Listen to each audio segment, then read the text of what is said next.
BCC news Bilaspur Chhattisgarh, सबसे तेज खबरें। नमस्कार, मैं हूं श्रीकांत प्रजापति और आप मेरे साथ देख रहे हैं बीसीसी न्यूज। आई खबरों में पहले डालते हैं सुर्खियों पर एक नजर।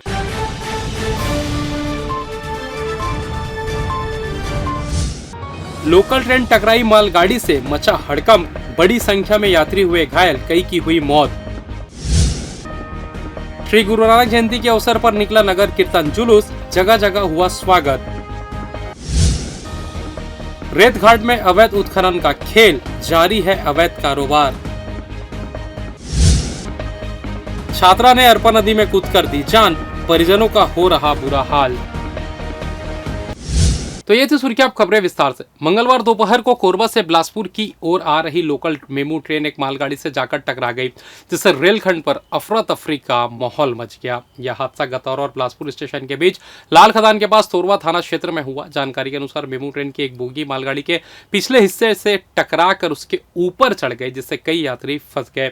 हादसे की सूचना मिलते ही रेलवे प्रशासन, जिला प्रशासन और पुलिस की टीमें मौके पर पहुंच गई और राहत बचाव कार्य शुरू कर दिया गया। घटना के बाद आसपास के लोग भी मौके पर पहुंच गए, जिससे क्षेत्र में भारी भीड़ लग गई। फिलहाल हादसे में कितने यात्री घायल हुए और कितनी मौतें हुई है, इसका आधिकारिक आंकड़ा जारी नहीं किया गया है, परंतु प्रत्यक्षदर्शियों के अनुसार 3 लोगों की मौत होने की बात कही गई है, जो बढ़ भी सकती है क्योंकि कई लोग अभी भी घायल हैं। घायलों को बाहर निकालने के लिए गैस कटर और अन्य उपकरणों की मदद की जा रही है। हादसे के कारण बिलासपुर रेल मार्ग पर ट्रेनों की आवाजाही पूरी तरह से ठप हो गई है।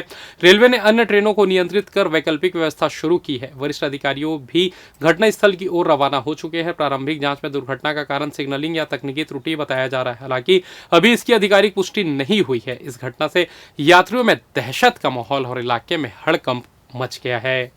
इस वक्त हम खड़े लाल खदान के उसी जगह पे जहां पे ये ट्रेन हादसा हुआ है। एक जांजगीर की ओर से आने वाली लोकल गाड़ी एक मालगाड़ी, लोडेड मालगाड़ी पे जाकर के टकरा गई है पीछे से, जहां पे गार्ड का मालगाड़ी का जो गार्ड होता है वहां पे इंजन जाकर के चढ़ गई है। तीसरी लाइन पे, बीच वाली लाइन पे, जहां पे बताया जा रहा है कि अभी भी वहां पे 2 शव फंसे हुए हैं, जिन्हें निकालने की जद्दोजहद की जा रही है। अभी आपने देखा एक छोटा सा बच्चा था, उसे यहाँ पर निकाला गया, उसकी डेड बॉडी यहाँ पर मिली है, जिसको यहाँ पर से ले जाया गया है अभी स्ट्रेचर में, और कुछ घायलों को यहाँ से ले जाया गया। एक छोटा सा बच्चा था 3 से 4 साल का, उससे यहाँ से ले जाया गया, उसकी डेड बॉडी को, साथ में कुछ अभी यहाँ पे घायल हुए थे, उन्हें भी एम्बुलेंस की सहायता से हॉस्पिटल ले जाया गया। पुलिस, एसडीआरएफ, एमडीआरएफ सभी टीम यहाँ पर आ गई है। जीआरपी की टीम आ गई है, लोकल की टीम आ गई है, जो लगातार यहाँ पर बचाव दल के रूप में काम कर रहे हैं। बहुत सभी लोग यहाँ पे कोशिश कर रहे हैं कि सारे लोगों को बाहर निकाला जा सके। बहरहाल यहाँ पे कोशिश जारी है और देखना होगा कि कब तक इसे सब ठीक हो जाएगा, और सारे लोग कोशिश कर रहे हैं। बहरहाल अब थोड़ी देर में पता चल पाएगा कि यहाँ पे स्थिति क्या है, कितने लोग घायल हुए और कितने लोगों की मौत हुई है। कैमरामैन राकेश साहू के साथ Shrikant Prajapati, BBC news Bilaspur. Collector Sanjay Agarwal ने साप्ताहिक टीएल बैठक में धान खरीदी सहित शासन की प्राथमिकता वाली योजनाओं की समीक्षा की। उन्होंने कहा कि 15 नवंबर से किसानों से धान खरीदी शुरू होगी, इसलिए सभी तैयारियां चेकलिस्ट के अनुरूप पूर्ण कर ओके रिपोर्ट जिला प्रशासन को सौंपी जाए। खरीदी कार्य से जुड़े कर्मियों को अंतिम प्रशिक्षण दिया जाए ताकि किसानों को धान बेचने और भुगतान पाने में कोई दिक्कत न हो।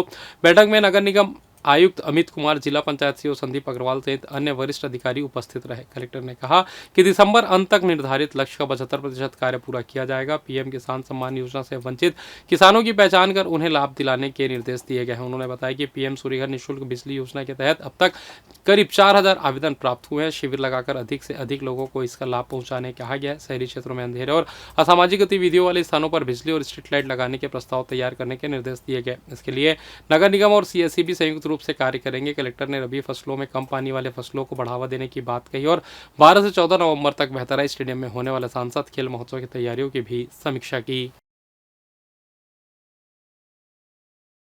प्रदेश में भाजपा की सरकार बनने के बाद बिजली बिल हाफ योजना को बंद करने के साथ ही प्रदेश के सभी जिलों में पुराने मीटर को निकालकर स्मार्ट मीटर लगा दिया गया, जिसमें अधिक बिजली बिल आने की बात सामने आ रही है, जिससे स्मार्ट मीटर सरकार के गले का फांस बनते जा रहा है। लोग लगातार स्मार्ट मीटर लगाने के बाद बिजली बिल बढ़ोतरी की बात कर रहे हैं, जिसे लेकर अब बिलासपुर जिले के आम आदमी पार्टी के लोग बड़ी संख्या में कलेक्ट्रेट कार्यालय पहुंचे स्मार्ट मीटर लगाने का विरोध करते हुए कहा कि जब से स्मार्ट मीटर लगा है तब से 2 से 3 गुना अधिक बिजली बिल आ रहा है। जिनका कहना था कि पहले 300 से 400 बिल आता था, अब घर में 1 से 1,500 रुपए तक प्रति माह बिल आ रहा है, जिससे लोगों में जीवन यापन करने में काफ़ी दिक्कतों का सामना करना पड़ रहा है। साथ ही आम आदमी पार्टी के लोगों का यह भी कहना था कि पंजाब और दिल्ली में 300 फ्री यूनिट बिजली दी जा रही, पर छत्तीसगढ़ में बिजली उत्पादन होने के बावजूद भी महंगी दरों में भाजपा सरकार द्वारा बिजली उपलब्ध कराई जा रही है, जिसे लेकर आम आदमी पार्टी सड़क पर उतर आई है और आगे बड़े आंदोलन की चेतावनी आप पार्टी के लोगों ने दी है।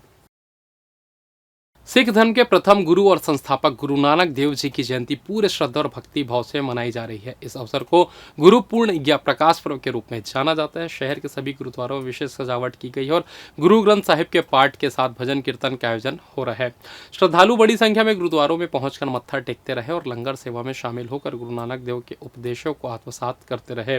प्रकाश पर्व के अवसर पर बिलासपुर में सेंट्रल गुरुद्वारा गोड़पारा से भव्य नगर कीर्तन जुलूस निकाला गया, जिसकी अगुवाई पंच प्यारों ने की। जुलूस में श्री गुरु ग्रंथ साहिब जी का पावन स्वरूप सुसज्जित पालकी में प्रकाशित किया गया, जिसका जगह जगह श्रद्धालुओं ने फूल मालाओं से स्वागत किया।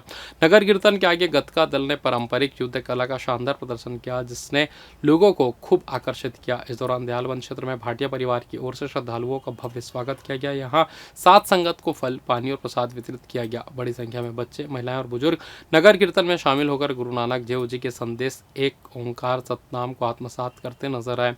नगर कीर्तन मुख्य मार्गों से होते हुए गुरु सिंह सभा गुरुद्वारा दयालबंद पहुंचा, जहां समापन दीवान का आयोजन हुआ। पूरे शहर में गुरु नानक जयंती के अवसर पर आस्था और उल्लास का वातावरण रहा।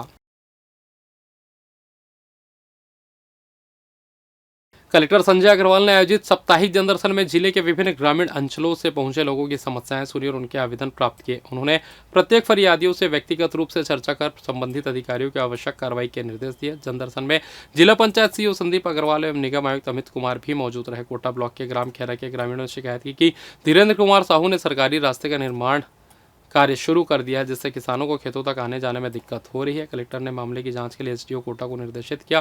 ग्राम सारधा के सरपंच ने उचित मूल्य दुकान के लिए भवन निर्माण की मांग की, जिसे कलेक्टर ने सीईओ जनपद बिल्हा को कार्रवाई हेतु सौंपा। मस्तूरी ब्लॉक के दर्री भाटा के ग्रामीणों ने सरकारी भूमि पर कब्जे और नल जल योजना के नल को निजी संपत्ति में शामिल करने की शिकायत की, जिस पर एसडीओ मस्तूरी को जांच का निर्देश दिया गया। ग्राम पत्थरखान में अटल चौक से सुलभ शौचालय तक सड़क निर्माण की मांग तथा खेकसही में पेयजल सुविधा व राशन वितरण केंद्र की मांग पर भी कलेक्टर ने संबंधित विभाग को आवश्यक कार्रवाई के निर्देश दिए।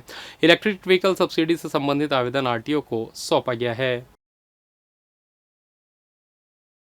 और फिलहाल वक्त तो चला छोटा सा ब्रेक का, मिलते हैं ब्रेक के बाद, कहीं जाइएगा नहीं। बीसीसी न्यूज बिलासपुर छत्तीसगढ़, सबसे तेज खबरें। और ब्रेक के बाद आप सभी का स्वागत है। ये बढ़ते हैं अगली खबर की ओर। रतनपुर क्षेत्र में बेधड़क रेत का अवैध उत्खनन किया जा रहा है, जहां देर रात जेसीबी पोकलेन से रेत की अवैध खुदाई कर उसे डंप कर दिया जाता है। उसके बाद सुबह सुबह ट्रैक्टर लगाकर उन रेतों को अवैध तरीके से परिवहन कर उसे बेचा जाता है। वहीं देवरी और गरवट गांव के लोग जब इस मामले की शिकायत करते हैं तब भी कोई कार्रवाई नहीं होती है। रेत के माफियाओं ने बाकायदा वहां अपना ट्रैक्टर आने जाने के लिए रास्ता भी बनाया हुआ है। इतना सब कुछ हो जाने के बावजूद खनिज विभाग वहां पर कार्रवाई नहीं कर पा रही है। शायद खनिज विभाग इस ओर अनदेखा कर रही हो। बहरहाल देखना होगा कि आखिरकार इस ओर प्रशासन की नजर कब पड़ती है। यहाँ रात में भैया 3 जेसीबी चलता है 10-11 बजे रात के सबके सोने के बाद। 3 जेसीबी जो रात भर चलता है, फिर वो सुबह होते ही सबके उठने से पहले 4 बजे जैसे चले जाते हैं यहाँ से अपने अपने ठिकाने पे। फिर उसके बाद सुबह 6-7 बजे से 5-6 बजे से अपना ट्रैक्टर वाले लोग आते हैं। 12-15 ट्रैक्टर से भी ज़्यादा हो जाता है, 15-20 ट्रैक्टर लगभग हो जाता है। और पूरा नदी का ना मतलब ना जो बराबर था ना भैया, कम से कम आने जाने का रास्ता था, आप खुद देख रहे होंगे वहाँ सामने पे, वो रास्ता तक का नहीं बन पा रहा है भैया।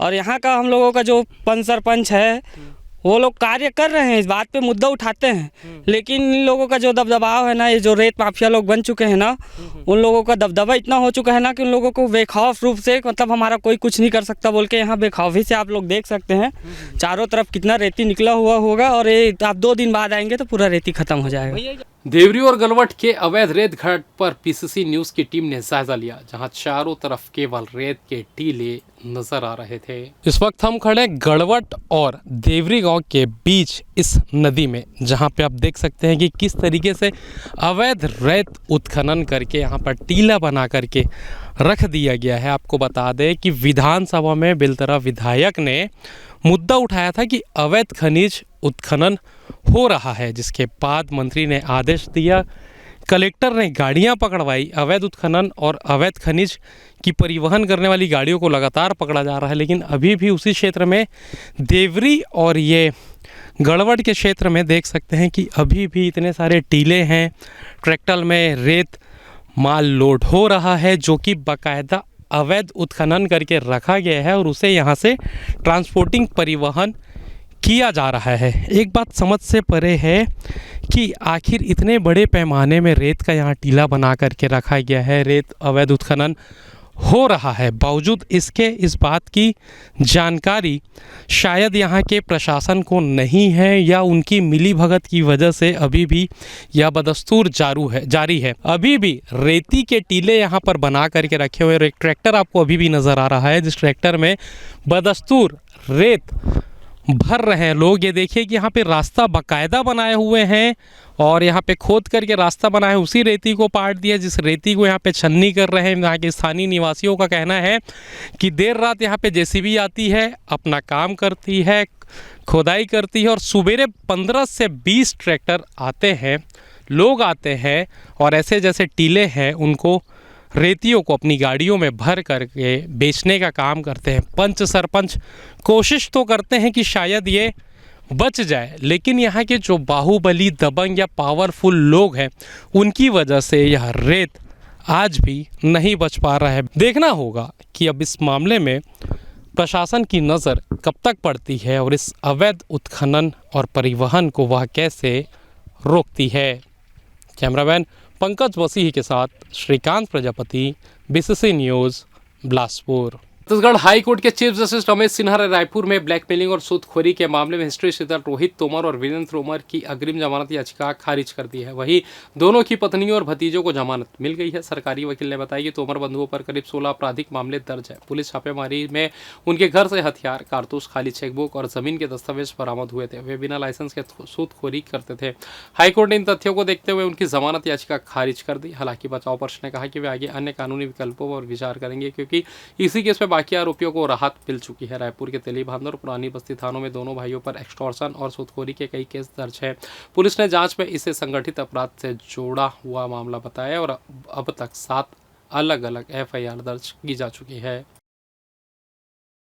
पंजाबी मानव सेवा समिति के पूर्व अध्यक्ष और लायंस क्लब के सक्रिय पदाधिकारी मंजीत सिंह अरोरा ने मंगलवार को अपना जन्मदिन अनूठे तरीके से मनाया। वैसे तो जन्मदिन पर अक्सर लोग अच्छे आलीशान होटलों और प्रतिष्ठानों में केक काटकर मनाते हैं, वहीं समाजसेवी मंजीत सिंह अरोरा ने दिव्यांग बच्चों के साथ अपना जन्मदिन मनाया। साथ ही बच्चों को पढ़ाई में उपयोग में आने वाली अध्ययन सामग्री, राशन, ठंड के कपड़े का वितरण किया। समाजसेवी मंजीत सिंह अरोरा ने जन्मदिन को भव्य और सादगीपूर्ण बनाने लायंस क्लब के साथ पंजाबी मानव सेवा समिति के सक्रिय पदाधिकारी मौजूद रहे, जिन्होंने तिफरा की अभिलाषा परिसर स्थित ज्ञानदीप स्पर्श कन्या विद्यालय में उनके जन्मदिन को दिव्यांग बच्चों के साथ मनाया। इस दौरान समाजसेवी मंजीत सिंह अरोरा द्वारा केक काटा गया, जिसके बाद दिव्यांग बच्चों को वहां मौजूद सभी अतिथियों ने आवश्यक सामग्री का वितरण किया। इस बीच समाजसेवी मंजीत सिंह के पुत्र करणवीर सिंह ने भी दिव्यांग बच्चों को चॉकलेट बांट कर बच्चों के साथ अपने परिवार की खुशी जाहिर की। आपको बता दें, समाजसेवी मंजीत सिंह अरोरा हमेशा से ही समाज के उत्थान को लेकर संघर्ष करते रहते हैं। उनके द्वारा कोविड जैसे आपदा के समय में जिला प्रशासन के साथ कंधे से कंधा मिलाकर मरीजों के साथ लोगों की मदद की थी। वहीं स्कूलों में ज़रूरत के सामानों का भी दान वह करते रहते थे। इसी कड़ी में मंगलवार को कार्यक्रम के दौरान समाजसेवी मंजीत सिंह अरोरा ने कहा कि दिव्यांग बच्चों के संग अपनी खुशी के पल साझा करने के दौरान इन बच्चों के चेहरों पर काफ़ी खुशी देखने को मिली। बच्चे ईश्वर का रूप माने जाते हैं, जिनकी मुस्कान से ईश्वर भी प्रसन्न होते हैं। वहाँ पहुंचे सभी लोगों ने समाजसेवी मंजीत सिंह अरोरा की लंबी आयु की कामना की। इधर कार्यक्रम के बीच दिव्यांग बच्चों ने विशेष प्रस्तुति दी, जो पूरे कार्यक्रम में आकर्षण का केंद्र रही। देखिए उनकी कुछ खास झलकियां।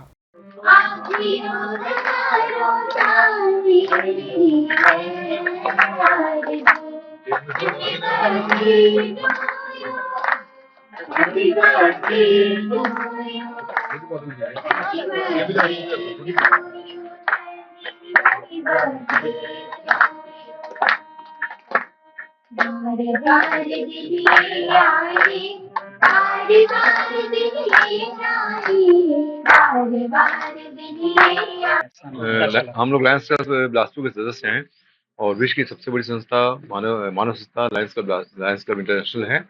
और मेरे को अच्छा लगता है बच्चों के साथ बर्थडे मनाना। मैं हर साल पिकनिक स्कूल के दरी घाट चल देता हूँ, कभी जल देता हूँ। बच्चों को बनाता हूँ। आज ब्लाइंड बच्चे हमारे हैं, इनके 55 बच्चे हैं। इसमें ब्लाइंड बच्चे एमए कंप्यूटर साइंस में भी हैं, संगीत में भी हैं। ये बच्चे राष्ट्रपति सामने प्रस्तुति दे चुके हैं, अपने कई जॉब कर रहे हैं, तो इनके बीच हमेशा आते रहते हैं। तो बर्थडे में इस बार मैं यहाँ चुना, तो इनके साथ बर्थडे मना बहुत अच्छा लगा। इनको भी खुशी मिलती है हम बीच में आके, हमको अच्छा लगता है इनके बीच आके, और ईश्वर इनको उज्जवल भविष्य की कामना करते हैं।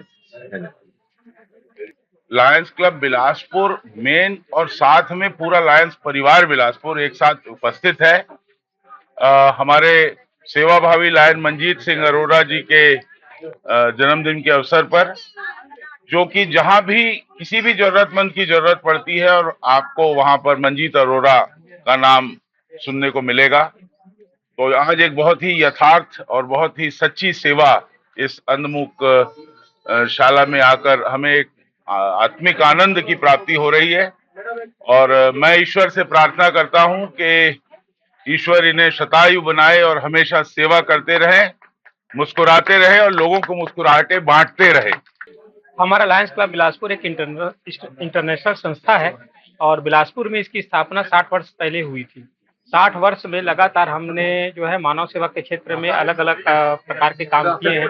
खास करके जो ब्लाइंड बच्चे हैं, अंध बच्चे हैं, उनके लिए हमारे लायंस परिवार प्रत्येक वर्ष जो है, चाहे जैसे जैसे ठंड होता है तो ठंड के समय स्वेटर, गर्म कपड़े हम लोग उपलब्ध कराते हैं।